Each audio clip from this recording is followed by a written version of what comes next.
ओम नमः शिवाय। दोस्तों, भगवान शिव, माता पार्वती संग गणेश जी की कृपा आप सभी पर बनी रहे। जैसा कि हम लोग जान रहे हैं कि कार्तिक का पावन महीना चल रहा है और आज उसका चतुर्थी व्रत है, जिसे हम लोग करवा चौथ कहते हैं।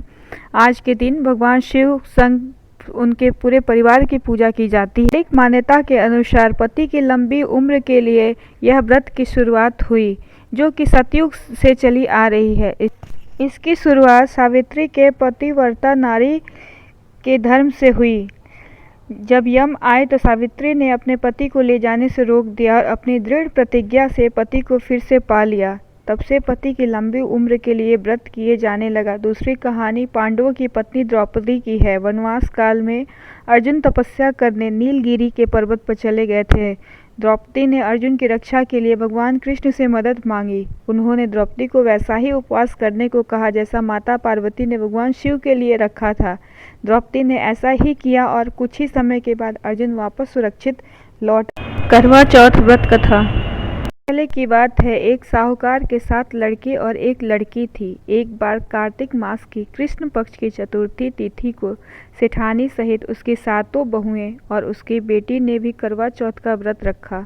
रात्रि के समय जब साहूकार के सभी लड़के भोजन करने बैठे तो उन्होंने अपनी बहन से भी भोजन कर लेने को कहा। इस पर बहन ने कहा, भाई अभी चांद नहीं निकला है, चांद के निकलने पर उसे अर्घ्य देकर ही मैं आज भोजन करूंगी।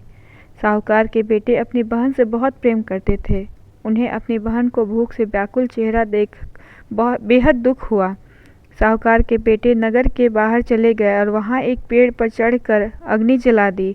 घर वापस आकर उन्होंने अपनी बहन से कहा, देखो बहन, चांद निकल आया है, अब तुम्हें उन्हें अर्घ्य देकर भोजन ग्रहण कर लेना चाहिए। साहूकार की बेटी ने अपनी भाभियों से कहा, देखो चांद निकल आया है, तुम लोग भी अर्घ्य देकर भोजन कर लो। ननद की बात सुनकर भाभियों ने कहा, बहन अभी चांद नहीं निकला है, तुम्हारे भाई धोखे से अग्नि जलाकर उसके प्रकाश को चांद के रूप में तुम्हें दिखा रहे हैं। साहूकार की बेटी अपनी भाभियों की बात को अनसुनी करते हुए भाइयों द्वारा दिखाए गए चांद को अर्घ्य देकर भोजन कर लेती है। इस प्रकार करवा चौथ का व्रत भंग करने के कारण विघ्नहर्ता भगवान श्री गणेश साहूकार की लड़की पर अप्रसन्न हो जाते हैं। गणेश जी की अप्रसन्नता के कारण उस लड़की का पति बीमार पड़ जाता है और घर में बचा हुआ सारा धन उसकी बीमारी में लग जाती है।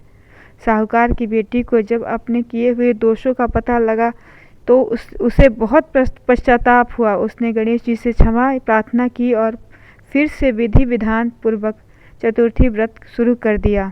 उसने उपस्थित सभी लोगों को श्रद्धा अनुसार आदर किया और तदुपरांत उनसे आशीर्वाद ग्रहण किया। इस प्रकार से उस लड़की के श्रद्धा भक्ति को देखकर एकदंत भगवान गणेश जी उस पर प्रसन्न हो गए और उसके पति को जीवन दान प्रदान किया। उसे सभी प्रकार के रोगों से मुक्त करके धन संपत्ति और वैभव से युक्त कर दिया।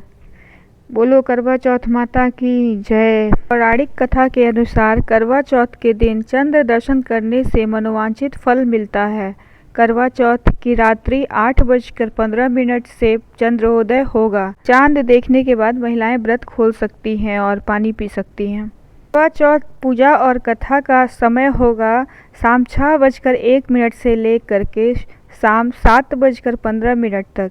इस व्रत की विधि का समय सुबह से शाम तक का है। सुबह 9:15 बजे से व्रत प्रारंभ हो जाएगा। इसके साथ ही शाम 6 बजे के पूजा का मुहूर्त हो जाएगा।